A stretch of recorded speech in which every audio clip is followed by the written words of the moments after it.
வணக்கம், வாழ்க வளமுடன். அனைவருக்கும் இனிய காலை வணக்கம். இந்த நாள் இனிய நாளாக அமையட்டும். இன்றைக்கி என்ன பார்க்க போகிறோம் அப்படின்னு பார்த்தீங்கன்னா, நேற்றுக்கே எங்கள் அண்ணன் பையன் ஊர்லேருந்து வந்தான். அவன் எனக்கு என்ன வாங்கிட்டு வந்திருக்கான்னு பார்த்தீங்கன்னா, வேர்க்கடலை. என்ன வேணும்னு சொன்னால் எனக்கு ஒன்றும் வேண்டான்டான்னு சொன்னேன். அப்புறம் என் தங்கச்சி எனக்கு பச்சைக்கடலை பிடிக்கும்ன்ட்டு வேர்க்கடலை வாங்கி கொடுத்து விட்ருக்கான். அதுவும் காசுக்கு வாங்கி கொடுத்து விட்ருக்கான். முன்னாடியெல்லாம் எங்கள் வீட்டு கொல்லையில் இது விளையும். முன்னாடினா என்ன, எங்கள் அப்பா வீட்டு கொல்லையில் விளையும்.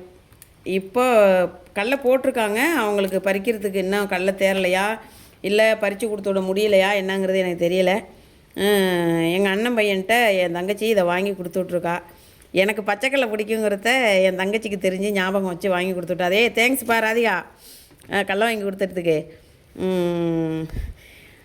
என்றைக்குமே தனக்குன்னு ஒரு பொருள் இருந்தால் மட்டும்தாங்க நம்ம நினச்ச நேரத்துக்கு அந்த பொருளை எடுத்து, பொருளாக இருந்தாலும் சரி உணவாக இருந்தாலும் சரி, நம்ம வீட்டு பானையில் சாதம் இருந்தால் தான் போட்டு சாப்பிட்லாம்னு உலக பழமொழி இருக்கு இல்லையா, அதுக்கு இதெல்லாம் ஒரு உதாரணமாக இப்போ எனக்கு தோணுது.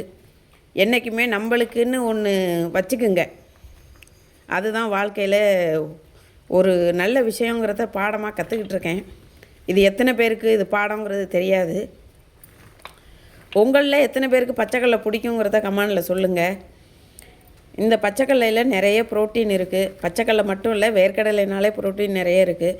பாதாம் முந்திரியை சாப்பிட்ணுன்னு சொல்கிறவங்க, பாதாம் முந்திரி வாங்குறதுக்கு காசு இல்லாதவங்களாம் என்ன செய்கிறது, அதெல்லாம் வாங்கி சாப்பிட்றதுக்கு வசதி இல்லாதவங்க வருத்தப்படாதீங்க. இந்த மாதிரி கடலையை வாங்கிட்டு கடலை வெட்டுறப்போ அந்த சீசனுக்கு விவசாயிகள்கிட்டே கடலையை வாங்கி இடைத்தரகர்கள்ட்ட வாங்குறத விட விவசாயிகள்கிட்ட வாங்கி இந்த கடலையை பயன்படுத்தினீங்கன்னா ரொம்ப நல்லாயிருக்கும். இந்த மாதிரி வாங்கிட்டு வந்துட்டு இந்த மாதிரி சோடா கடலையிலெல்லாம் பொறுக்கிட்டு நல்ல கடலையாக நல்லா காய வச்சு இப்படி கையால் அள்ளி இப்படி குலுக்குனீங்கனாலே சத்தம் வரும். அந்த அளவுக்கு காய வச்சு எடுத்துட்டிங்கன்னா 1 வருஷம் ஆனாலும் இந்த கடலை கெட்டு போகாது, அப்படியே இருக்கும். நினச்ச நேரம் நம்ம வறுத்துட்டு சாப்பிட்லாம்.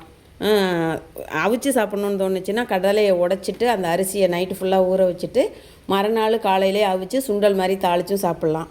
இந்த பச்சைக்கடலை ரொம்ப நல்லாயிருக்கும். யாரெல்லாம் இந்த மாதிரி சாப்பிட்ருக்கீங்க, யாருக்கெல்லாம் கடலை பிடிக்கும்னு சொல்லுங்கள்.